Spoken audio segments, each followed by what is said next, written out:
You got the coin? এবছরের June জুলাইয়ে England ও ওয়েলসে হবে মেয়েদের টি-20 বিশ্বকাপ। বাছাই পর্ব থেকে বাংলাদেশ ও নেদারল্যান্ডস দুই দলই বিশ্বকাপ নিশ্চিত করেছে ইতিমধ্যে। তাই সুপার সিক্সের ম্যাচটা নিয়ম রক্ষার হলেও বাংলাদেশের সামনে সুযোগ ছিল অপরাজিত হিসাবে আসর শেষ করার। সেই সুযোগ ভালোভাবেই কাজে লাগিয়েছে বাংলাদেশের বোলাররা। Shobhana Mostari is at first slip.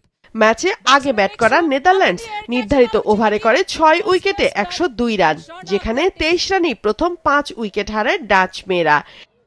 Up in the air, taken শেষে again. সানিয়া খুরানার অপরাজিত 43 ও রবিন জিকার 39-এ 17 রানে কোটা পেরোয় নেদারল্যান্ডস। This is good.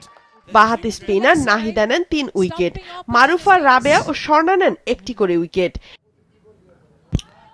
ছোট লক্ষ্য মাত্র 103 রান, তবুও এই ম্যাচেও নড়বড়ে ছিল বাংলাদেশের ওপেনাররা। The stumps. Like this one. 6 রানের মধ্যে আউট দিলারা আক্তার ও জুয়াইরা ফেরদৌস। টাইগ্রেসদের ভালো ভিত দেন অধিনায়ক নিগার সুলতানা জ্যোতি ও শোভানা মুস্তারি। জ্যোতির টানা দ্বিতীয় 50 ও শোভানার অপরাজিত 33-এ 20 বল বাকি থাকতে 7 উইকেটে ম্যাচ জেতে Bangladesh. Lofted drive, and that is going to be the winning runs. বাছাই পর্বে 7 ম্যাচে সবকটিতেই জয় টাইগ্রেসদের। আসর সেরা ব্যাটারদের মধ্যে 7 ম্যাচে 262 রান করে 2 নম্বরে আছেন Sobhana Mustari. Gives you the momentum. মেয়েদের টি-20 বিশ্বকাপ আগামী 12 জুন থেকে 5 জুলাই পর্যন্ত হবে ইংল্যান্ড এন্ড ওয়েলসে।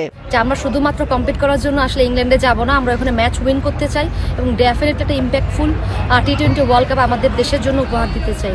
আর এর জন্য আমার কাছে মনে হয় দল হিসেবে এবং আমারও আসলে ব্যক্তিগতভাবে চাওয়া, যদি ওয়ার্ল্ড কাপের আগে যদি আমরা যদি একটা টি-20 ফরম্যাটে একটা ভালো কম্পিটিটিভ টুর্নামেন্ট খেলতে পারি, লাইক কোনো ফ্র্যাঞ্চাইজি লিগ হোক বা কোনো টুর্নামেন্ট হোক, আমার কাছে মনে হয় টিমটাকে এটা অনেক বেশি বুস্ট করবে এবং আমাদের প্রিপারেশন জন্য অনেক ভালো হবে।